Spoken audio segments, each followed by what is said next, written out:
Wow. This is a big crowd. This is a big crowd. Thank you very much, everybody. Thank you very much, everybody, and a very big hello to New York and a place called Long Island, which I know very well. And I'm thrilled to be back in the state I love with thousands of proud, patriotic New Yorkers who are really the heart and soul of America. We know that. And the reason I'm here is because it hasn't been done in many decades. It hasn't been done for a long time, but we are going to win New York.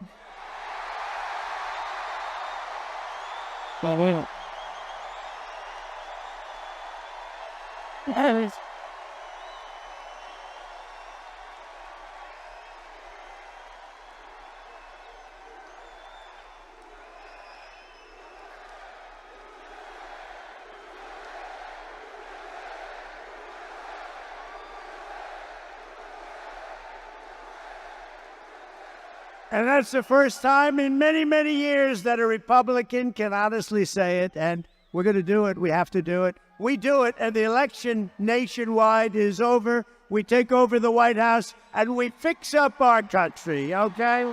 We fix up our country.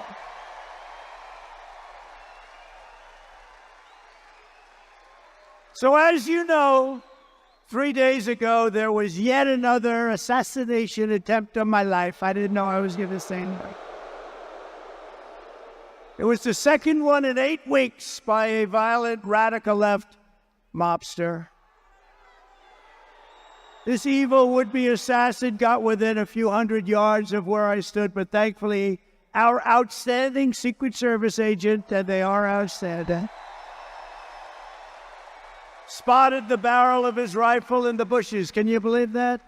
Can you believe that? He saw a barrel of a big, this was a big barrel. This was a brick, this you don't want to even talk about, AK-47. But he saw the barrel coming out a little bit out of the very lush bushes, and he took fast action to stop the gunman before I even entered the line of sight. And I want to express my thanks to the U.S. Secret Service, who was there that day, and to all of the sheriffs and law enforcement down in Florida, the heroes who helped to apprehend the attacker. And by the way, you possibly heard the story. So the secret agent, service agent, pulled out the gun and started shooting. He said, our barrel, he didn't talk like a lot of people. They talk. How are you, sir? What would you like to talk about? Would you like to talk about the weather? No, he pulled out the gun and he started shooting at him. And the villain... No, but think of this. This could only happen with a woman because men aren't smart enough. I hate to tell you, fellas. So he dropped his gun. His car was a block away and he started running because they had him. And he was running. And a woman driving a car innocently said, he looks like a bad person to me. He looks very suspicious. And she followed him and pulled up to the back of the car and started taking pictures of his license plate. Can you believe that? And she took the pictures of his license plate, perfect, beautiful pictures like a professional photographer, and sent them to the sheriff and said, I just looked at a man, there was something strange going on. Who the hell would do that? Right? Only a woman. Only a woman. Well, now I asked the sheriff today, I said, so Sheriff, if you had 1,000 events, how many people would have done that? Man or woman, how many people would have done that, followed him, taken pictures of the license plate and also the type of truck that he was driving? He said, maybe none. So she's a hero. I got to meet her. And because of that, they were then able to catch him in a very speedy drive down the various highways in Florida, but they got him, and they got him fast. But I think it's incredible. So the agent and that wonderful woman, and with all of my heart, I thank you all for your incredible valor. What you've done is incredible. What the people of our country and law enforcement does in this country is incredible. Tonight, let me also deliver a message straight to Kamala Harris. Have you heard of her?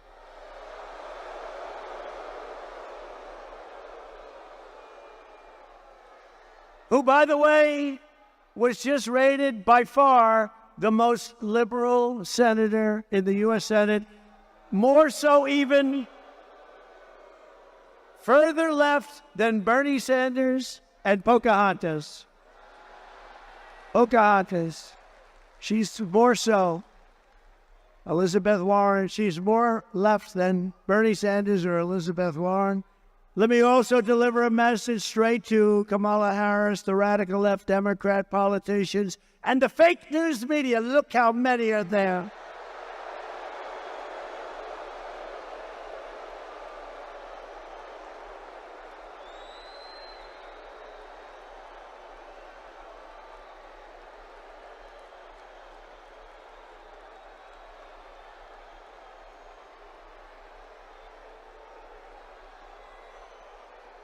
We've got to get our media back in this country. We got to get them back.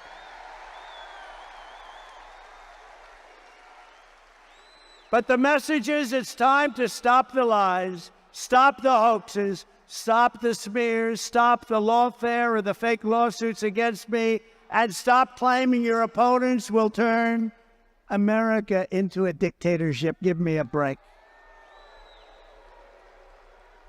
Because the fact is that I'm not a threat to democracy, they are.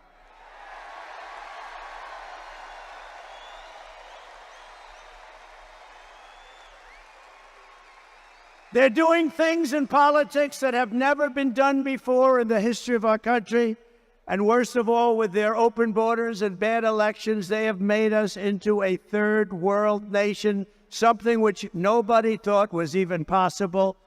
Americans deserve a campaign based on the issues. We try and keep it on the issues.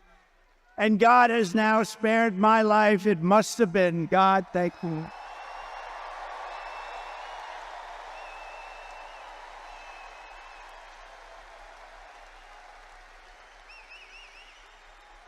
Not once, but twice.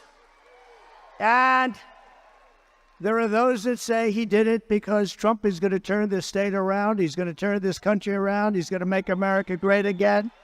And maybe.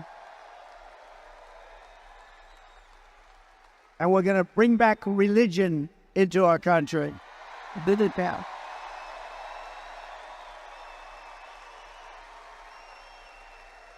These encounters with death have not broken my will. They have really given me a much bigger and stronger mission. They've only hardened my resolve to use my time on earth to make America great again, for all Americans to put America first and to put America first. Earlier today, I was honored to receive the endorsement of the rank and file membership of the Teamsters. I love the Teamsters. They delivered all that concrete for those buildings I built in New York. They delivered the big, heavy, those beautiful trucks you've ever seen. They delivered the concrete in all those buildings I built in New York. But, you know, this hasn't happened in so many decades. We won the overwhelming majority of the local chapters and the members, and as a result, the national organization has refused to endorse the Democrat candidate for the first time in many, many decades. And I also want to thank Teamsters President Sean O'Brien, amazing man, and all of the incredible rank-and-file Teamsters across the country, because this was a surprise. It's automatic. They endorse the Democrats, automatic for many, many decades. But you know what? They said, they looked at her, they said, we're not going there, I'm sorry. These are tough people. And together we will secure our borders, we will protect our workers, we will defend our jobs. We will rebuild our country with American skill and American pride. and American labor. Right?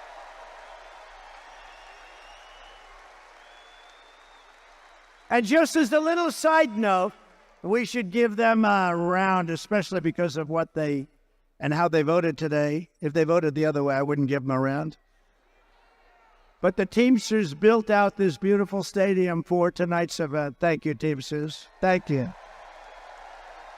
I did a great job. To every hardworking American, whether you live in a red state, a swing state, or a state with a failed Democrat rule, this year we need to elect all Republicans up and down the ballot. We have to clean out and straighten out our country.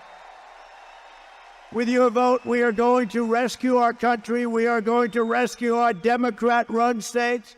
We are going to start by saving the great state of New York. Is that good?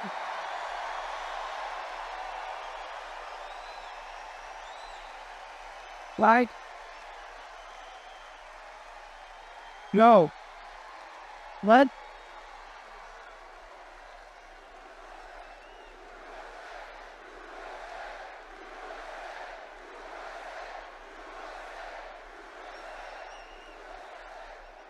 When I told some people in Washington, yeah, I'm going up to New York, we're doing a campaign speech, they said, what do you mean New York?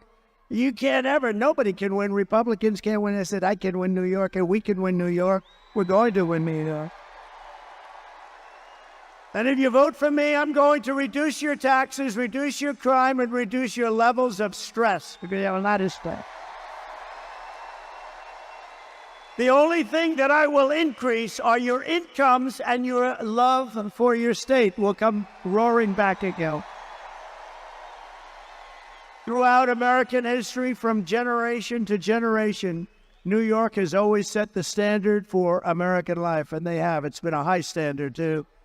Our cities were the center of business, arts, culture, our streets, ports, waterways, and they were the arteries of American commerce. They were absolute arteries. And our towns like Uniondale, Levittown, Hicksville, Huntington, these were great, great towns where you grew up and you loved and you stayed. But look at what has happened to New York and the other states, all run by radical left Democrats, every single one of them. Our heavy industries have exported overseas, and our middle class has been eviscerated. Right here at home, been eviscerated. Housing costs are out of control. Inflation has cost a typical family $28,000. Think of it, in less than 4 years, $28,000. And we filthy encampments. We have horrible, disgusting, dangerous, filthy encampments of junkies and homeless people living in places that our children used to play Little League baseball, which they don't get to play very much anymore, do they? Over the past 3 years in New York City, there has been a 29% increase in robbery, a 36% increase in felony assault, a 42% increase in grand larceny, a 75% increase in carjackings. Did you buy a nice car lately? Well, 200 police officers leave the NYPD, New York's finest. I always say, I knew it well. New York's finest. They leave every single month, 200 people a month. Incredible people. They're incredible people. The trains and subways are squalid and unsafe. The median of our highway, all those medians, they spend all that money, they're falling down, they're rotting. Businesses are fleeing. The mobs of illegal migrants are being put up in luxury hotels at your expense, while our great veterans live on the freezing or steaming sidewalks right outside the main entrance to where the migrants enter their hotel. Think of that.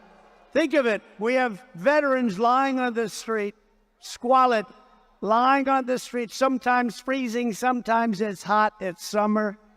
And they're looking at people just came into our country, and they're going up to the 17th floor of their suite. How crazy has our country become? And can you imagine what those veterans, when they watch this, must be saying, but listen to this, can you also imagine what the migrants must be thinking? They're saying, can you believe this? We just came from a place, in many cases they were in prisons, and now they're living in hotel suites while our veterans are living on the street. And so I say to the people of New York, with crime at record levels, with terrorists and criminals pouring in, and with inflation eating your hearts out, vote for Donald Trump. What the hell do you have to lose? What do you have to lose?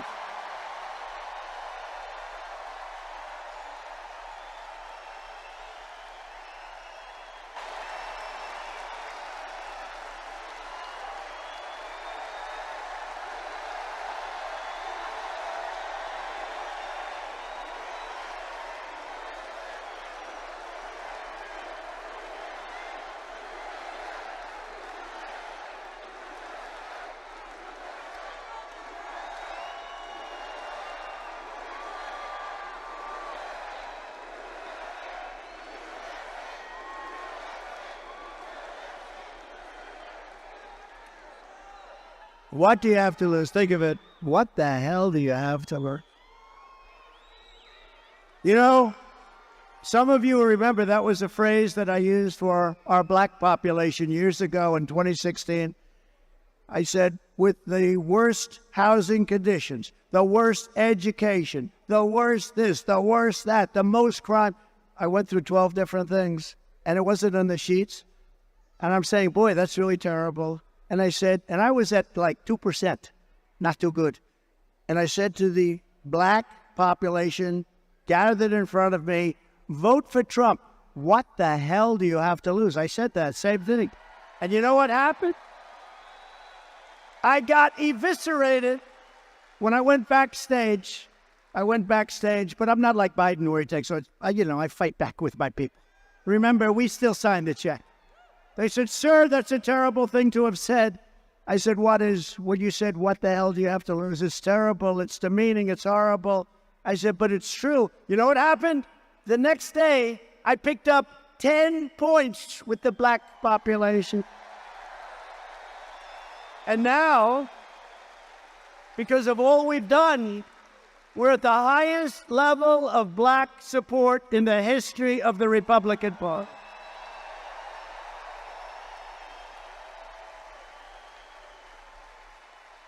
And by the way, the Hispanic support, do we have any Hispanics?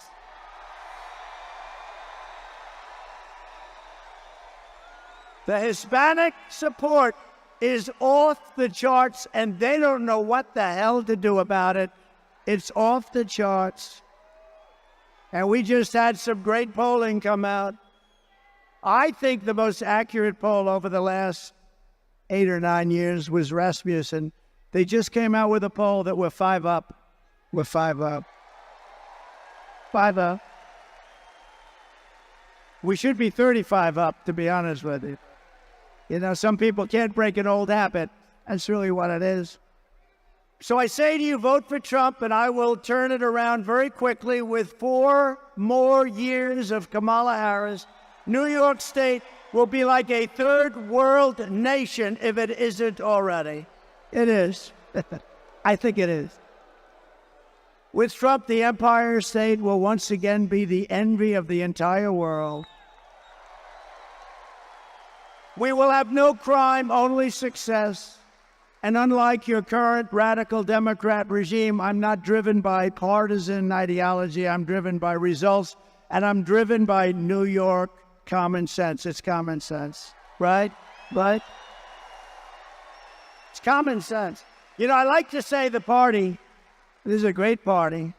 I like to say the party is really, we're conservative and all that, right? Who knows? You know what we are? We're really people with common sense. We need walls. We need good elections. We want low taxes. We want great police officers that are well taken care of. We don't want to defund the police.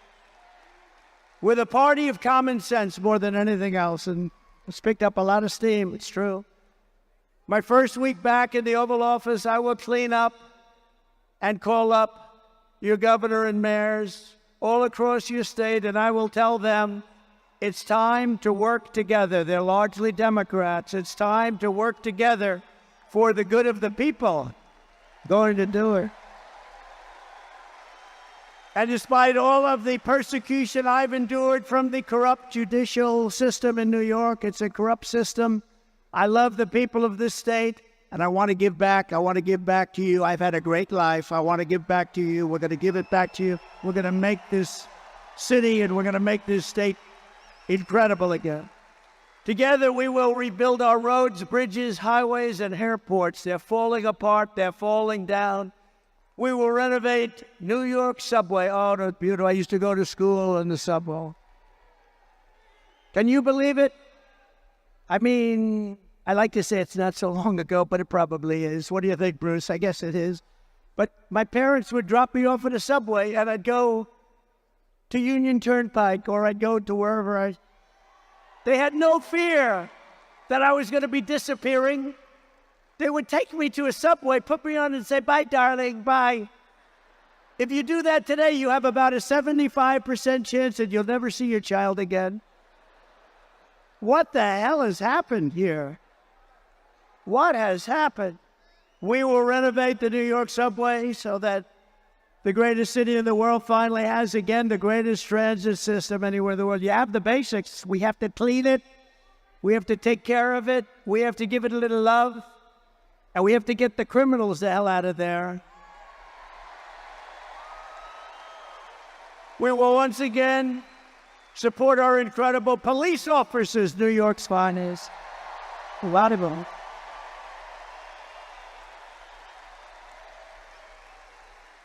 You know, I've got the support. To me, this is so important. I think to you, it's every single police group in the nation is supporting me. The other day, the Fraternal Order, it's the largest. They gave us 400,000 police, and they gave us a unanimous endorsement. We have it from everybody. Have it from everybody. We will work with the mayors and the governor to rebuild your defunded and depleted police forces, including New York's finest and NYPD. Look, I know so much I love New York's finest. I used to be in Brooklyn. I had an office with my father in Brooklyn. And we used to go in Brooklyn to a White Castle. Did anyone ever hear of one of these? And my father would say, no, that's the best place. Only 12 cents a hamburger. Remember, 12 cents. Bruce, we had Bruce. How good is Bruce? Bruce Blakeman, one of the greats. He won in an upset. You know, this is a Republican. He ran a couple of times. You couldn't beat this hoax of Democrats. He ended up winning. He's done such a good job. He's now unbeatable. They don't even run anybody against us. Right. Really great. You got a lot of them. Joe Cairo's here. Joe, are we going to win, Joe? What do you think? Joe Cairo. Don't mess with Joe, right, Joe? We love you, man. Your family's great, too. But I will stop the Kamala crime wave, and we will do everything we can. We're going to get these violent criminals behind bars. We're going to get them out of our country. We're going to take them back to the country from which they came. A few months ago, I visited with the grieving family of a New York City police officer, Jonathan Diller. You know Jonathan Diller? I was hoping his family could be with us. He was just 31 years old, gunned down during a traffic stop by a vicious thug, leaving behind his incredible wife, Stephanie, and family, their one-year-old son. What a son. And are you here? Are they here? They could be here. Is Stephanie here? Because, you know, it was a bond, and she was so great, and I think she's here. It's hard when you have 19,000 people.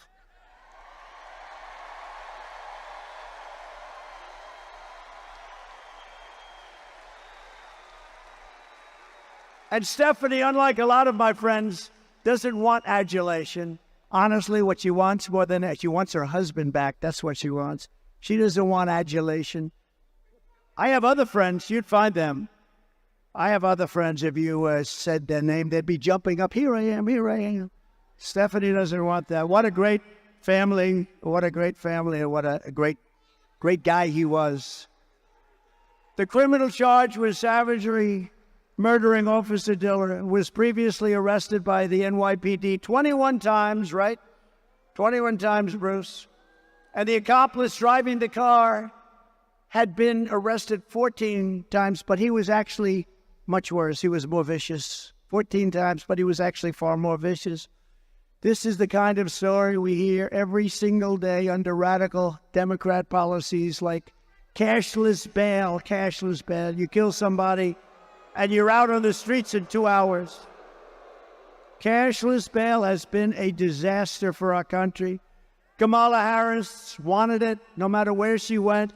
She boasted about being the leader of the movement of cashless bail, just like she led the effort to defund the police. You know, she was the leader of the effort to defund the police, and now she's running for president. But a little while ago,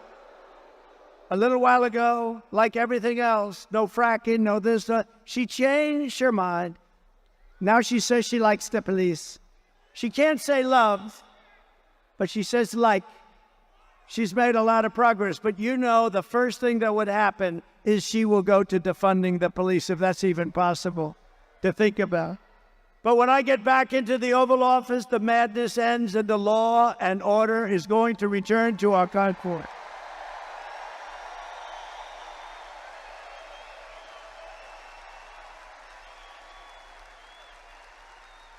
A fully reformed Federal Department of Justice will deliver massive public safety funding for New York and other Democrat-run cities that are under siege. But in exchange, they will give our police back their protection and their respect. We are going to take care of our police, and we're going to respect our police. Everyone here does. I tell the officers all the time, you have no idea how the people love you, but sometimes they don't feel it because of what the Democrats do to them. They will end deadly sanctuary city policies. They will terminate cashless bail, and they will return to proven policing methods like we had under Mayor Rudy Giuliani that made New York City the safest big city in America.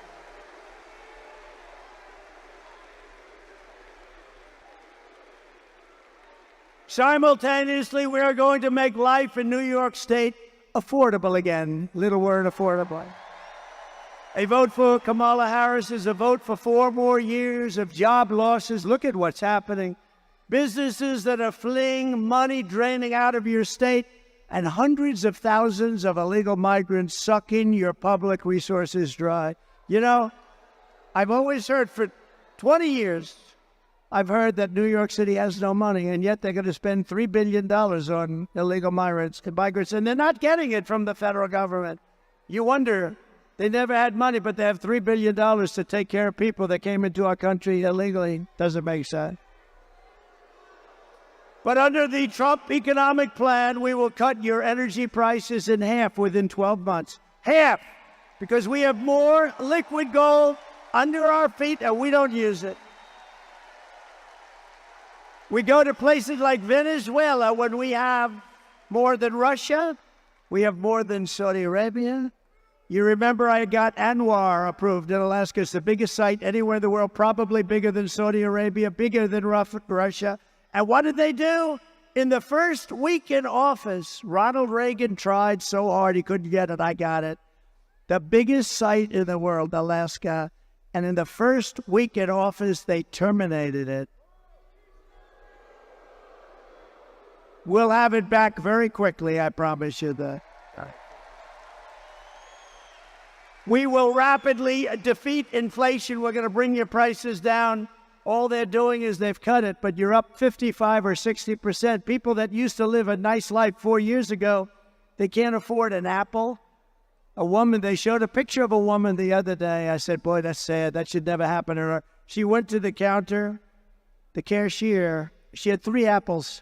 And when she was standing with the cashier, she realized she didn't have enough money for one of the apples. And she took the apple, brought it back, and she bought 2 apples. That shouldn't be happening in our country. That shouldn't be happening in our country. We will cut interest rates, cut insurance costs, and insurance is horrible. And massively, we will cut your taxes again. I gave you the largest tax cut in the history of our country. And we have some to go. Kamala Harris, as you look at her plan, will give you, very simply, the largest tax hike in American history. She's going to lift your taxes. This is the only person I've ever seen, and Biden too. They announced that they're going to raise your taxes, and it's supposed to be good politically. I don't think so. I don't know. I've never seen that, Anthony, before, where they say they're going to raise your taxes.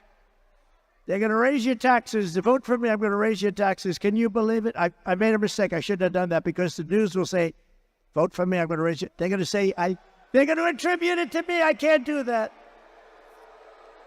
I told our great First Lady I will not be sarcastic anymore.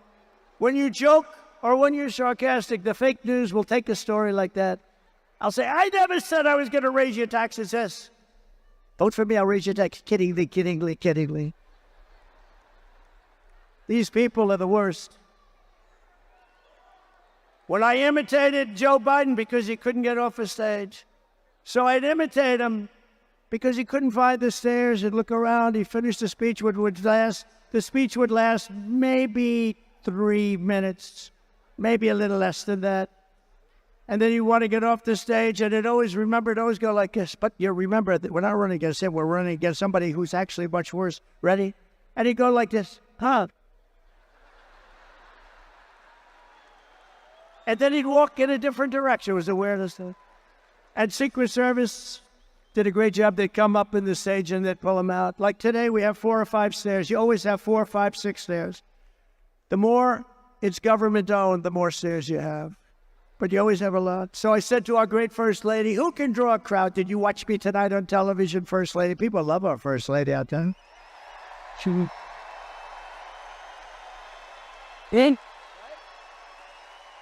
Go out and get a book. She just wrote a book. I hope she said good things about it. I don't know. I didn't. So busy.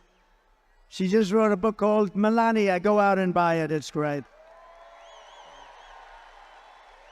And if she says bad things about me, I'll call you all up and I'll say, don't buy it, get rid of it. No, but she said to me, I said, baby, did you see the crowd? We had 18,000 people. We could have filled it up 3 or 4 times. Bruce Blakeman said to me, if we went to a stadium or a park, we would have had 100,000 people or more. So I'd call up my wife and I'd say, baby, who could draw crowds? Nobody can draw crowds like me. Nobody, not even close. I'm the greatest of all time, maybe greater even than Elvis, because Elvis had a guitar. I don't have a guitar. Elvis had a guitar. I don't have the privilege of a guitar. But I'd say, baby, who could do it like me? Nobody can do it like me. How great am I? And she'd say, and she'd say, I'd say, how great was the speech? Not how good. How great was it? And she'd say, it was good, but your hair looked terrible tonight. Or the worst ever. So I said, how good was it, First Lady?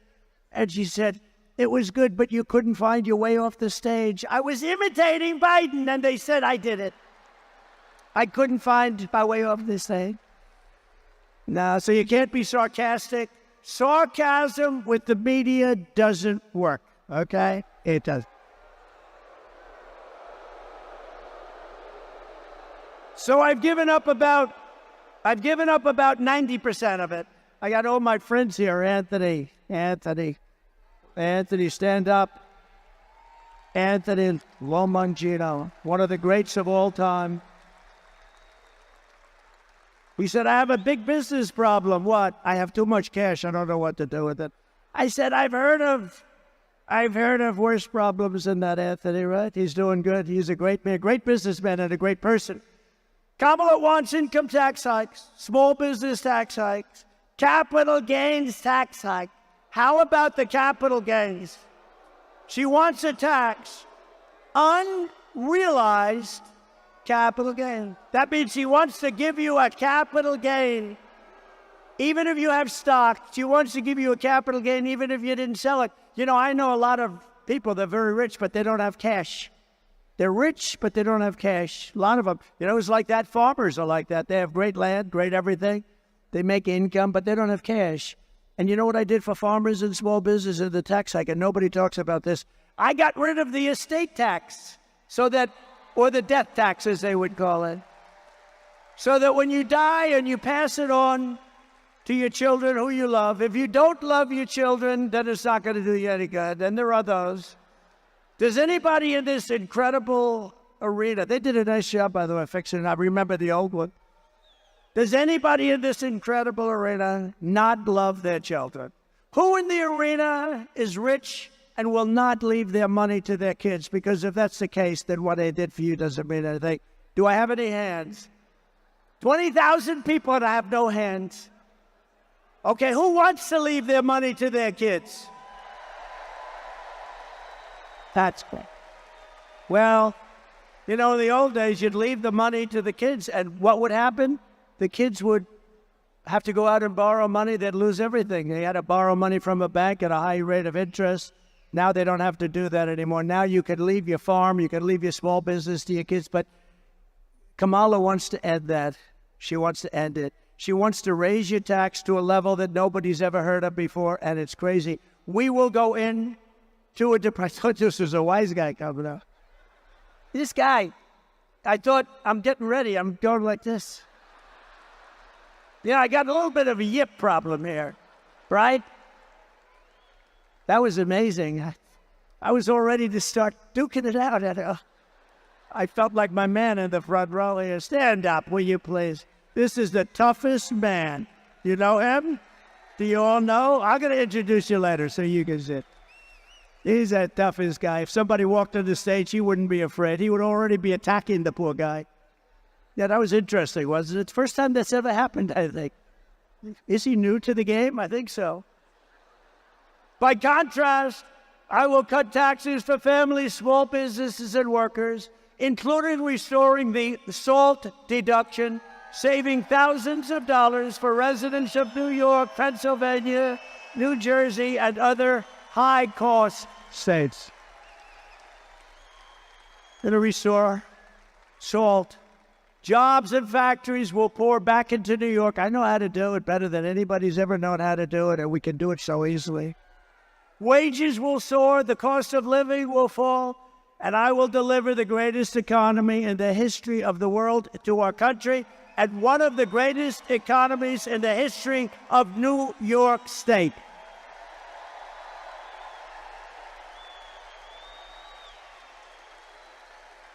And a key part of restoring safety and saving our economy is stopping the invasion at the border of our country. It's crazy.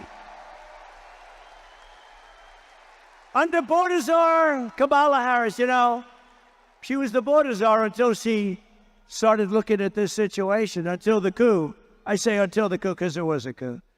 But she was a border czar. Now she said, I was never the border czar. You know what? Give her that. But she was in charge of the border, and the border is the worst-run border in the history of the world. There's never been a border like this.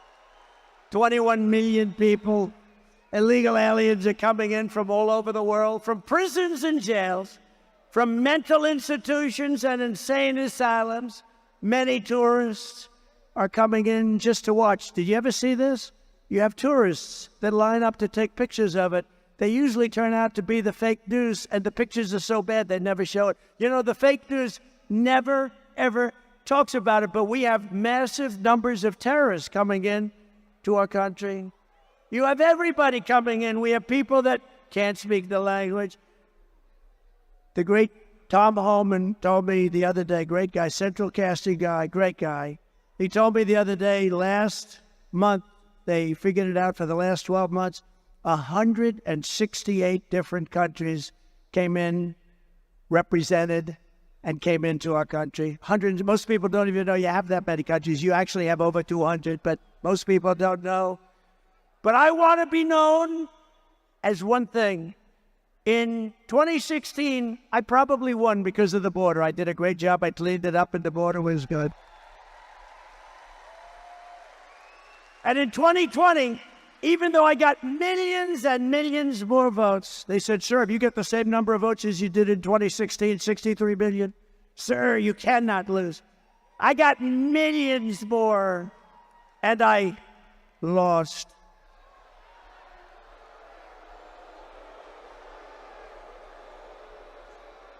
But you know what? We're going to have the greatest win in history when we pull this one off. Going to be legendary. But in 2020, my people would say, sir, it doesn't help for you to speak about the border. Nobody cares. I said, I want to speak about the border. I did a great job. Sir, nobody cares. It's true. I talk about the border. Nobody cared. But now they care. Because now the border is 25 times worse than it was in 2016. Now the border is not even believable what's happening. And I want to be known as your border president. I'm going to be known as your border president.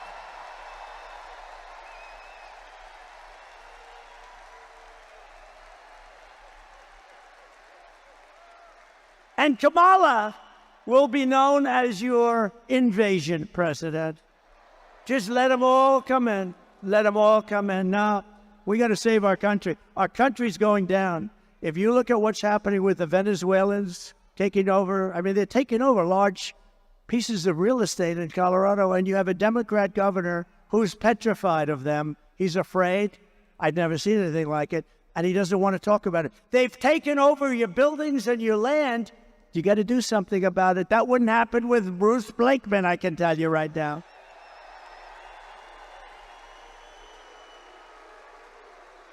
Bruce, would you let people come in from a foreign country like Venezuela, where, by the way, their crime rate is down 72% because they've taken their prisoners, they've taken their gangs, they've taken their drug dealers, and they've shipped them all to the United States, so their crime rate's down. But Bruce, would you ever tell the people that you're supposed to be protecting when they call? A lot of Venezuelans are in here, they have very big guns. Would you say, listen, I don't really want to do anything about it? Would you do that? Or would you say, don't worry, we'll have a force of people over there within minutes and it would all be over, right? Right? I think so. No, he wouldn't play games. He wouldn't play games. But you know, these people, the law enforcement, they're afraid in these places because it's so violent. They've never seen people like this. These are violent people that they're allowing into our country. It is truly an invasion, and we're not going to let it happen. We're going to take those violent people and we're going to ship them back to their country. And if they come back in, they're going to pay a hell of a price.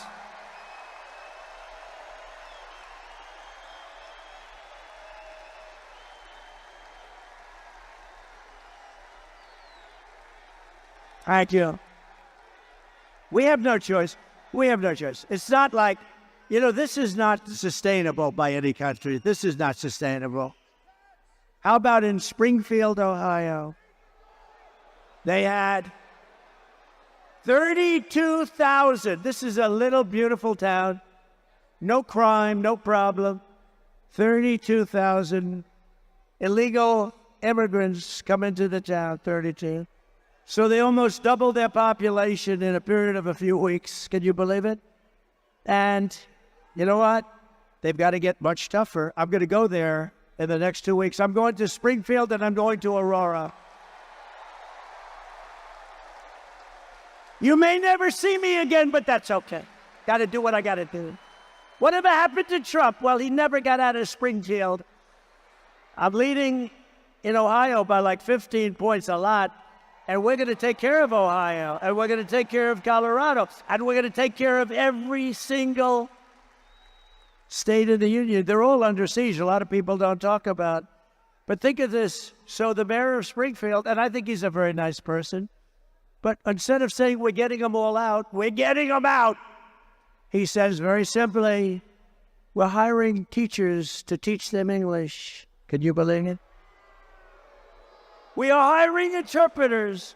So when they go to school and take the place of our children in school, we have an interpreter. Each one will have a private interpreter. What the hell is wrong with our country? No. We're getting them out of our country. They came in illegally. They're destroying our country. We're getting them out. They're going to be brought back to the country from which they came. I will protect our country. I will protect our country. Think of it. She will surrender our country. That's what they're doing. They still refuse to acknowledge that these people have to be taken out. And you start with the stone cold killers, the murderers, the drug dealers. You get them out, and you tell them if they ever come back, big trouble. But let me tell you what you really do. Some of them are so bad you can't take the chance of sending them out because they'll come back. You lock them up, and it's going to be there for a long time. And when they know that, you'll see a whole big difference. As you know, here on Long Island, the open borders policies of Kamala Harris, and it were really her policies that the communist left, I call it the communist left, have been importing MS-13 gang members by the thousands. I don't know what it is about Long Island, but, I took thousands and thousands of gang members out. Do you remember the story? Remember, I came into the presidency, and MS-13 was on my mind because I saw that in Long Island, two beautiful young girls were walking to school. They were 16 years old, and an MS-13 gang of deviants grabbed the girls and sliced them up into pieces, not with guns. They didn't want guns. They killed the two girls. They sliced them into little pieces, and I never forgot that. And then I found out that things like that are happening all over, wherever they are. MS-13, the worst gang anywhere. The only thing good about that is they make our gangs look like very nice people, I want to tell you. These are the worst people. They're animals. And Nancy Pelosi said, you shouldn't call people animals. That's not appropriate. They're animals. That's the philosophy. And I said, I got to the White House, and I said, they have a lot in Ohio, a lot in every state. And I said, I want MS-13 out of here. They come from various places, a little bit south of Mexico. They come from Mexico, too. And I said, what I want you to do is I want to bring them out. And a general said, sir, I'm sorry, sir. The countries will not, under any circumstances, allow us to bring them back in. They don't want them anymore, sir. I said, how long has this been going on? Many years during the Barack Hussein Obama. Has anyone ever heard of him? Many years, sir, under the Barack Hussein Obama administration. It's been going on for years, so they won't take them. You know what they did? They would take Honduras, okay? Think of it. They would take planes, and they would put them on the runways. They would put the planes, El Salvador, or different countries, some of the roughest gangs. They put big commercial aircraft. So when a plane is going to fly in with 200 or 300 MS-13 killers, you couldn't land the plane. They said, sir, we can't get them back. All of the bus routes are blocked. We can't get the buses in. And when they know a plane is coming, they put planes on the runway. Sir, we won't be able to do it. I said, I think you will. How much money do we pay them for? Economic development of the dictator's house. How much money do we pay them, General? I'll get back to you, sir. He comes back the next day, sir, we pay them $750 million a year. It's a lot. Let me tell you, it's peanuts compared to some of the money that we pay, but it's a lot of money. I said, inform these countries that under no circumstances are they getting any money anymore. They're not getting any money. They are delinquent. They're not allowing us to bring back people that they forced into our country through caravans. So they informed them, and the next day I get to the Oval Office nice and early, and I get calls from 3 particular countries separately. Sir, there seems to be a problem or a misunderstanding. I said, yeah, there is a misunderstanding. You're not taking your MS-13 people that you sent into our country. You're not taking them back, and I'm going to not give any money to your country forever. You're never getting 10 cents. And in all cases, they said something to the effect, sir, it is so bad that I didn't know about this. I wish I would have known about it. We would love to take MS-13 back into our country. We love them very much. We will take them back, sir. And that day, that afternoon, we started bringing them out of our country by the thousands and thousands and thousands.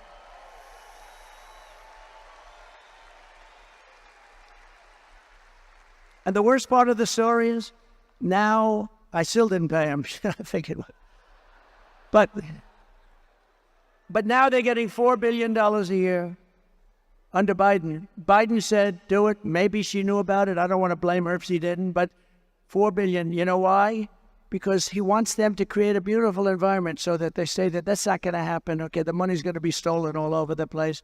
So instead of $750, it's now at $4 billion. An estimated 75% of arrests in Midtown Manhattan and over 60% of arrests in Queens are now illegal aliens. Congratulations. Congratulations. And you know this. In Queens a few months ago, an illegal alien released by Kamala Harris, she was in charge of the border, approached two 13-year-old children with a machete in broad daylight, forced them into the woods, tied them together by the wrists and raped them, injured them terribly, very badly. You know about it. In the Bronx, another illegal alien that Kamala Harris set loose into our country approached a 36-year-old woman while pretending to ask for directions. Ma'am, he said, I'd like directions to someplace. Before he wrapped his arms around her throat, pinned her down on a park bench, and raped her all night and beat the hell out of her. And you know what she said? She said, he didn't rape me, he tried to kill me. That was her expression when the police came. And on Coney Island, a place I know well, just weeks ago, two migrants, Kamala let in, raped a 46-year-old woman with a knife to her throat. She was badly, badly beaten, probably going to live.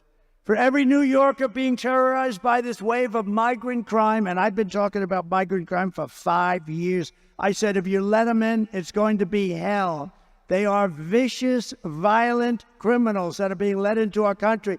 They're people that their countries who are very smart, they don't want them. That's why all over the world, a lot of people coming from jails out of the Congo in Africa. Where do you come from? The Congo. We're in the Congo. We come from jail. What did you do? We will not tell you. They're coming from the Congo. They're coming from Africa. They're coming from the Middle East. They're coming from all over the world. Asia. A lot of it coming from Asia. And what's happening to our country is we're just destroying the fabric of life in our country. And we're not going to take it any longer. And you got to get rid of these people. Give me a shot. You will have a safe New York within 3 months. 3 months.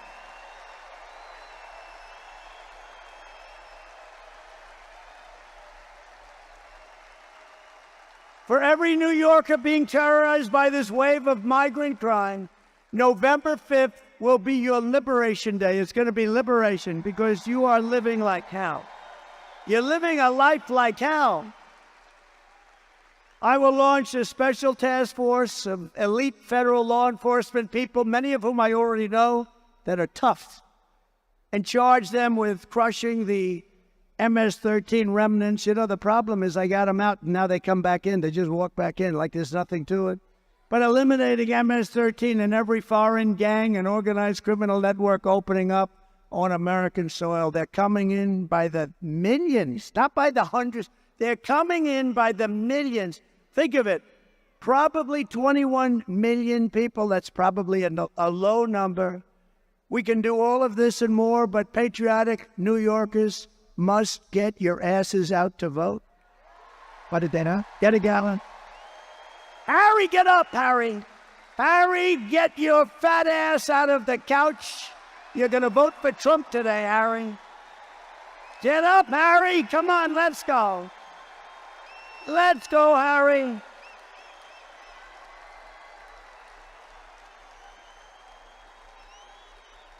We got to vote. Got to vote. And I believe we have the vote. You know, it's an interesting thing. Evangelical Christians, they tend not to vote very much. If they did, you'd never lose. Gun owners, I have the total endorsement of the NRA, have had it from the beginning. Gun owners don't vote, meaning they don't vote in a proportion that they should. Very small numbers vote. It's probably rebellion, who knows what it is. The gun owners have to get out and vote. Evangelicals, Christians have to get out and vote. People have to get out. There are some groups that don't vote like they should, and we're going to win. We're pleased to be joined tonight by members of Congress that are really terrific, that are warriors, really warriors. And one of them in particular, I love what she did to that woman at Harvard. Oh, that was not pretty. Elise Stefanik. Where is Elise? Where is she? Where is she? She is so great. Where the hell is she? Thank you, Elise. Boy, she was great. Mark Molinaro. Great. Nick LaLota. Nick. Thank you, Nick. Great job. He's doing a good job. Here's another one doing a good job. I gave him a big endorsement, Anthony D'Esposito. Oh, he's doing a great job. Thank you, Anthony. Salt. Salt, Anthony. Remember, fellas, salt. Brandon Williams, doing great. Thank you, Brandon. Thank you very much. Nick Langworthy, terrific guy. Claudia Tenney. Where's Claudia? Where's Claudia? She's been amazing. Congressional candidates, Mike LePetri. Where's Mike? Thank you, Mike. Good. I heard you leading big. And Allison Esposito. She's a tough one. Allison, thank you. Thank you very much. It's tough, you know, when you have this many people. I'm looking around. Where's one person? Thank you very much, Allison. Beautiful. Senate candidate, Mike Sapriacone. Mike Sapriacone. Come on, Mike. Where's Mike? You got to win, Mike. We got to win that one, Mike. You could do that. You could do that. A former senator and a friend of mine for a long time, and we had disputes every once in a while, but generally I would say it was a 10 relationship, and he was a tough cookie, Senator Al D'Amato. Right? Good man. A good man. A great lawyer and congressman, and he helped me a lot during impeachment hoax number 1 and impeachment hoax number 2. They were hoaxes. Congressman Lee Zeldin.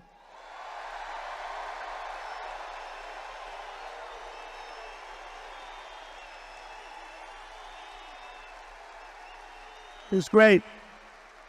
And he's a big part of our campaign, and I want to bring him to Washington with us. He's a great lawyer. Get ready. Ambassador to Israel, David Friedman, who's fantastic. A mayor who was a fantastic mayor, very shy kind of a guy. He took crime. It was terrible. It was at a level that was as bad as today. And he made New York the safest big city in the world. Rudy Giuliani.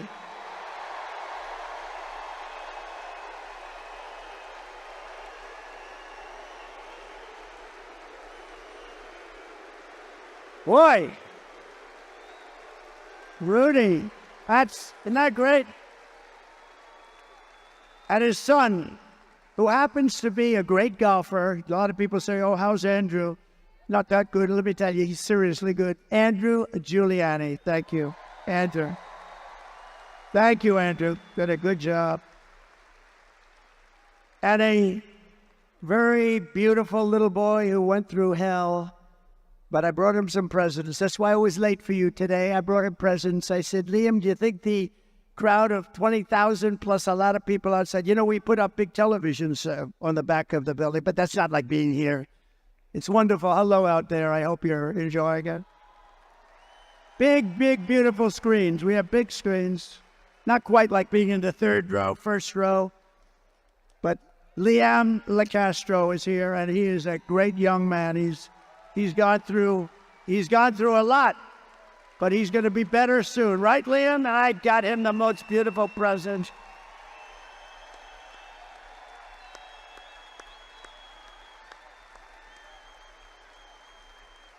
He's a great boy, great parents, beautiful sister. Also with us are members of New York City Firefighters Union, Local 94, the largest in the city. Thank you, fellas. Incredible people. And in their honor, Ahmad, and I think this is a big deal, because in your honor, I am announcing tonight that as president, I will officially make the Ground Zero site at the World Trade Center a national monument, protected and maintained by the United States government, so that hallowed ground and the memory of those who perished there will be preserved for all time, preserved forever.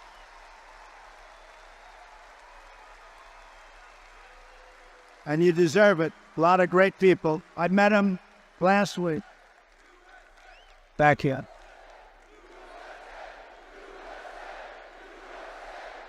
Thank you. Well, and I met him last week with the ceremony, and it was a beautiful ceremony, and met a lot of fantastic people. The New Yorkers who created the 9/11 National Memorial and Museum really did an amazing job, didn't they? And many of them are here today, and I want to thank them. And I want to ensure that their outstanding work is sustained forever, and that's what we've done by doing this.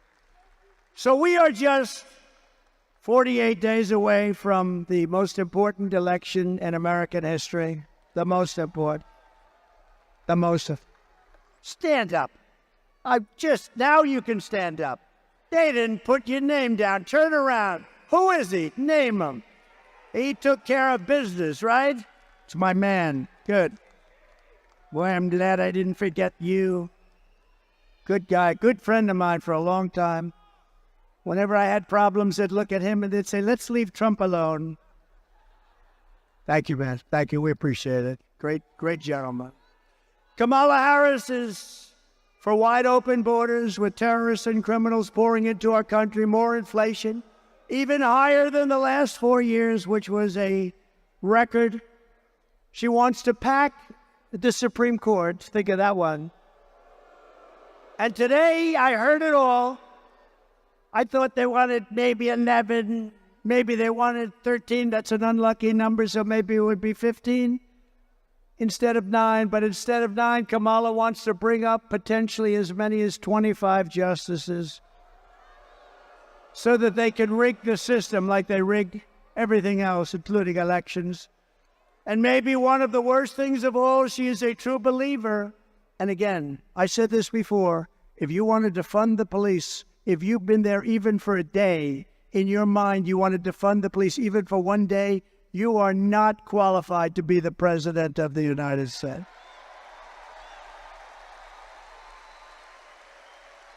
Because anybody who wants to defund the police, we can't have it. We can't have it. It'll go down. It'll go down. We're not going to let our country fail. It's too great. And you know what? If we don't win this election, it's very possible we'll never have another chance. We have to do it. You have to get out. You have to vote. But Kamala vowed to abolish ICE. She supports free health care for illegal aliens. How about that one? You don't get free health care. These are all things that she was for years. Now, for the last little while, she's saying, no, I don't really think that was right anymore. 15 different things. She wants mass amnesty and citizenship for all illegals, which means totally bankrupting Social Security and Medicare. She wants to put illegal aliens into your Social Security and your Medicare system, which guarantees they're bankrupt. She says we must not utter the words illegal alien again or radical Islamic terrorist again. And think of this, during her 3.5 year, to me this is the worst thing I talk about tonight. It's unbelievable. During her period of 3.5 years, she was in charge of the border. She lost more than 325,000 migrant children, many of whom have been trafficked, raped, and many of whom are dead. Many of whom are dead. Think of what that is. That's like Yankee Stadium, filled up many, many times. Think of it. Think of it. As California Attorney General, she redefined child sex trafficking, assault with a deadly weapon, and rape of an unconscious person. I'd never heard of this. Rape of a very unconscious person as totally nonviolent crimes. She vowed repeatedly to ban fracking. She imposed a natural gas export ban that is crushing the state of Pennsylvania. I'm way up in Pennsylvania, by the way. This helps. She's not going to let, the day after the election, all of these things come back. I hope you know that. She praised the idea of a tax rate of between 70 and 80%, and her only idea for solving inflation is to impose communist-inspired price controls, which have never worked. She pledged to abolish. Does anybody here have private health care? You worked hard. She wants to abolish anybody that's worked hard and made some money. Private health care, no more private health care, and force everyone into a socialist government-run health care with high taxes and deadly wait times. And she even endorsed free sex change operations for illegal aliens in detention, all at taxpayer expense. Now think of that one. They come into the country illegally and they say, I want to change my sex. Oh, that's okay. She's totally in favor of it. I'm sure she'll deny it now, but that's what she is. In 2021, Joe Biden tasked Kamala Harris with bringing broadband to rural America. Rural America was dying for it and gave her $42 billion to do the job. 3 years later, right now, not a single home has been connected to broadband. Everyone's saying, what happened to the money? $42 billion, not one home. And in the Midwest, you read this, in the Midwest, they built 8 charging stations. That's like a gas pump with electricity, right? 8.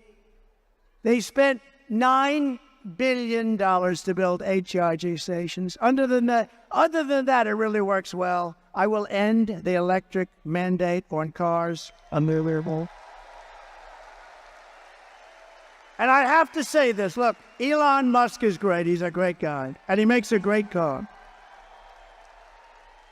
And as strong as I am on this, because I think they're incredible, but it's limited. Some people want them and some people love them. I think they're incredible. And he makes a great product, maybe the best product I hear. And he understands this. Some people have to go far distances. Some people don't want the additional cost. Some people don't want their car built in China. Electric cars will be built in China. I'm going to bring back the auto industry. We're going to have gasoline-powered cars. We're going to have hybrids. We're going to have electric cars. We're going to have everything. The new one is hydrogen. I heard about that the other day. Hydrogen. There's one little problem. If it blows up, you're dead. It's great until one day there's a little bit of a problem, Anthony, and it blows up. And when that happens, it's not a pretty picture. So I think I'll take a pass on that one if you don't mind for a while. And just today, 3 agencies of the Kamala Harris and Joe Biden administration, the FBI, the Office of the Director of National Intelligence and Cybersecurity and Infrastructure Security Agency, they just released a report confirming that Iran actors hacked into the Trump campaign's email accounts and in turn sought to give the hacked materials to the Biden-Harris campaign. They gave them all of the materials because Biden is working with Iran, and Iran doesn't exactly like me because they were ready to make a deal, except we had an election that was rigged and stolen. And look at what's happening to our world now. But no, Iran hacked into my campaign. I don't know what the hell they found. I'd like to find out. Couldn't have been too exciting.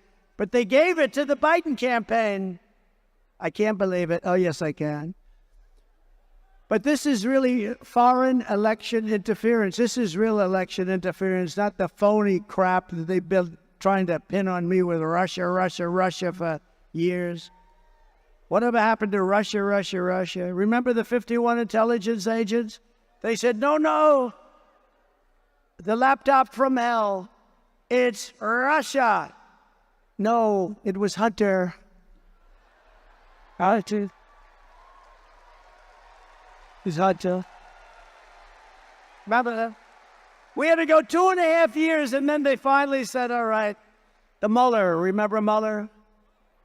He said, in millions of phone calls, Trump didn't make one to Russia. They went through every phone call I made. Can you imagine? In millions of calls, not one call to me. And a lot of people apologize for that, but not enough people apologize. They wasted time and money. They spent hundreds of millions of dollars going after me, and they got nothing. They got nothing. But we cannot allow this insanity to continue anymore. That's why less than 2 months from now, we are going to tell Kamala that we've had enough. Kamala, you've been a terrible vice president. You will be an even worse president. We're not going to take it anymore, Kamala. Kamala, you're fired. Get out. You're fired.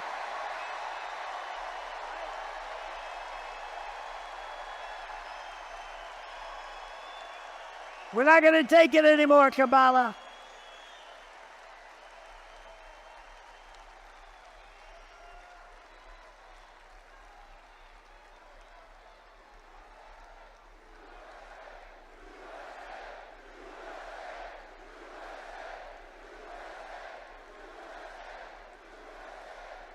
That was the little line from The Apprentice, which I'm sure you haven't seen.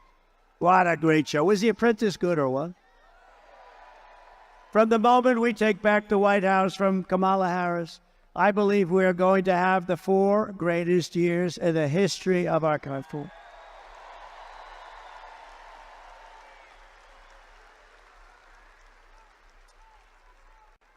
Starting on day 1, I will seal the border and stop the migrant invasion. An invasion like no country has ever seen before. We will stop it immediately. We will carry out the largest deportation operation of criminals in American history. We're getting them out of our country. We will make America the dominant energy producer in the world by far. We have more than anybody else. And we have more. Think of it, we have more than Saudi Arabia. We have more than anybody else, especially when you add Anwar in Alaska, which we will reinstitute immediately. We're going to use it along with growth. We are going to grow to start paying down our debt. We have $35 trillion in national debt. We were all set to do it. And then we got hit by COVID. We had to focus on that. And then we gave back. You know, I got great marks on the military. We took out ISIS, wiped out ISIS 100%. We did it in 4 weeks. It was supposed to take 4 years, 5 years. And I got great marks in the economy. Never got great marks in COVID because they didn't want to give them to me. But the fact is, we did an unbelievable job. Nobody knew what the hell it was. It came from China. It came from the Wuhan lab. I said all these things. And we did an unbelievable job, and we handed over a country whose stock market was higher than it was just prior to COVID coming in. And amazing. But we did have to focus on that. Think of what China did to us.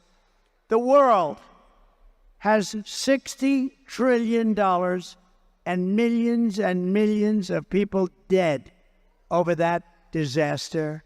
Think of that. The whole world. Even China suffered very much. They suffered at the end more than almost anybody. I will turn the United States into a manufacturing superpower more than it has ever been before. We're going to bring back the car industry. We're going to bring back the car industry. Other countries that make us pay a tax to do business with them will be charged the same tax when they send their product into the United States. We have countries, not only China, many countries, many of them are allies. Some of the worst trading countries are allies. Don't let that word surprise you. They're allies. They're friends of ours, and they take advantage of us horribly on the military with NATO and on trade. It will be called the Trump Reciprocal Trade Act, and if China or any other country charges us a 200 or 100 or 300% tax, then we will charge them a like 100, 200, 300% tax in return. You charge us, we charge you. And my message is very simple. Make your product right here in Uniondale. Make your product in America. Make your product in America and only in America. And if you do that, Bruce, you won't have to pay a tax. And they'll be coming in here like you wouldn't believe, right? The worst that happens, we'll take in a lot of money, but we don't even want that. We want them to make their product. We're going to bring back the auto industry. Right now, China is building some of the largest auto plants in the world, and they're building them in Mexico. And they think they're going to build these massive plants, literally the biggest in the world. They're going to make millions of cars and sell them without tax across our border. We will put a tariff on all of those cars to a point where they won't be able to sell them, because we want them to build their plants in the United States and hire many of the people in this audience, and that's what's going to happen.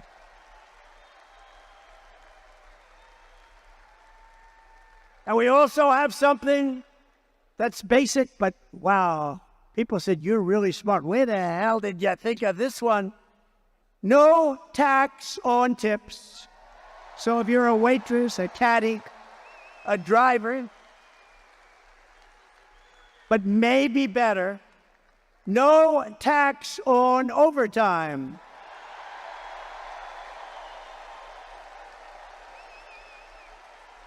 And we'll get it done. We'll get it done. Unlike him with student loan debt that went nowhere, just to talk. We get it. I get it all done. Remember what they say, promises made, promises kept. That's me. And ready? Here's for the seniors. Do we have any seniors in the audience? Raise your hand. You ready? No tax on Social Security benefits. No tax on Social Security benefits.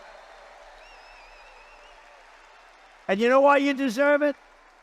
Because you lived like hell with the highest inflation probably in the history of our country, and you couldn't make ends meet. Now you're not going to have to pay tax on your Social Security benefit.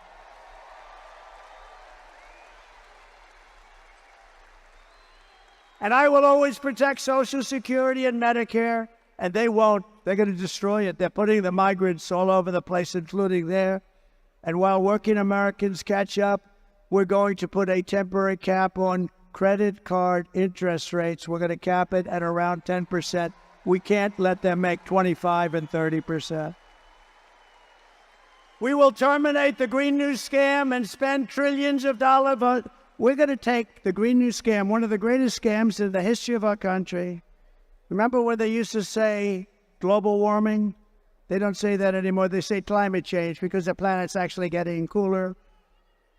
Climate change, Chuck. Climate change is different. Just Chuck Zito. Oh, I feel safe with him in the front row. Are you afraid of climate change, Chuck? Because now it's no longer global warming because that wasn't working so well, because it was getting cooler. Now it's climate change because that covers if it's warmer, it's cooler. We're going to take all of that money, we're going to take it, and we're going to rebuild. We're going to take this money from the Green New Scam. It's a Green New Scam, one of the greatest scams in history. And we're going to spend it on roads and bridges and real infrastructure. And we're going to pay down debt, not fake infrastructure that's caused massive inflation and has no benefit whatsoever for our country. And I will settle the war in Ukraine. I got along very well with Putin and Zelensky. And I will end the chaos in the Middle East. A vote for Kamala Harris is a vote to obliterate Israel. That's what's going to happen to Israel. Israel will not exist in 2 years. And by the way, we are closer to World War III right now than at any time during anybody's life in this beautiful room. I will stand with Israel and we will return a thing called peace through strength.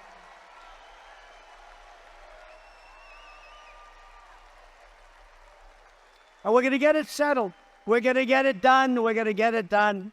We're not going to have war in the Middle East. We're not going to have war with Russia and Ukraine. You know, when I was there, we didn't have any war other than ISIS. I finished them off. We knocked out al-Baghdadi, the founder of ISIS. Think of that. We knocked him off. It was supposed to take 4 to 5 years. I did it in 4 weeks. General Raisin Cain, what's your name? Cain, sir. What's your first name? Well, they call me Raisin. I said, your name is Raisin Cane. That's the general I was looking. He did it in 4 weeks. The Russian attack on Ukraine and the October 7th attack on Israel would never have happened if I was president. Would never have happened. Think of what the world would be, and think of what our nation would be with no Russia-Ukraine war, no October 7th disaster in Israel, and the Middle East. It's inflamed right now. It's inflamed like nobody's seen it for 50 years. No inflation and energy dominance. That's what it would have, energy dominance. We'd have no inflation. We wouldn't have either the Middle East or the Russia, Ukraine. What a different world it would be, wouldn't it be? Oh, we can't let them cheat on elections anymore. We can't let it out. We will rebuild our cities, including Washington, D.C., making them safe, clean, and beautiful again. Right now, we have a capital that when you go down there, you have a damn good chance of being hurt, mugged, something. And we will keep the U.S. dollar as the world's reserve currency. We're losing that, but I'll keep it. I'll keep it. China wants to take it over, and if that happened to us, that would be like losing a war. That would be the biggest thing. That would make us a third world country. We will keep our dollar as the reserve currency. Remember I said it, and it will be easy. It'll be easy.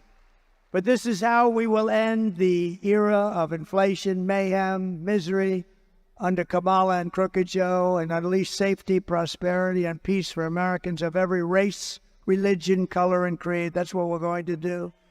Together we will deliver low taxes, low regulations, low energy costs, low interest rates, low inflation, so that everyone can afford groceries, a car, and a home. Very simple.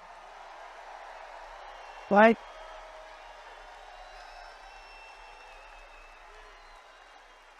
We will stop the invasion, end migrant crime, support our police, strengthen our military. I want to wish a happy 77th birthday to the United States Air Force.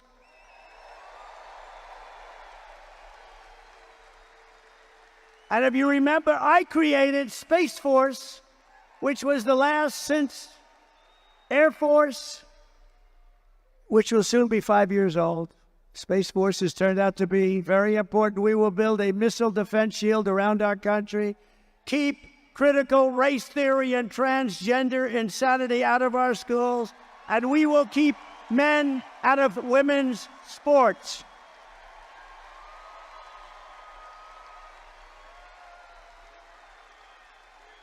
We will defend the Second Amendment, restore free speech, and we will secure our elections, and we will secure our borders. Everyone will prosper, every family will thrive, and every day will be filled with opportunity and hope.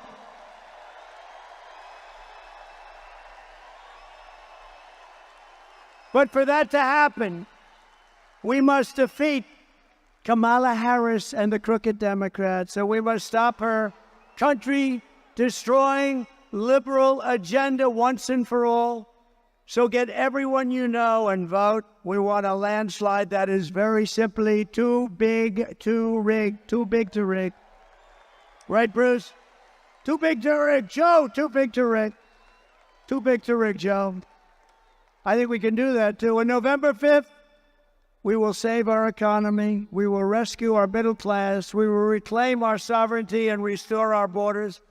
We will put America first, and we will take back our country, because together we will make America powerful again, make America wealthy again, make America healthy again, make America strong again, make America proud again, make America safe again, make America free again, and we will make America great again. Thank you very much. We love New York.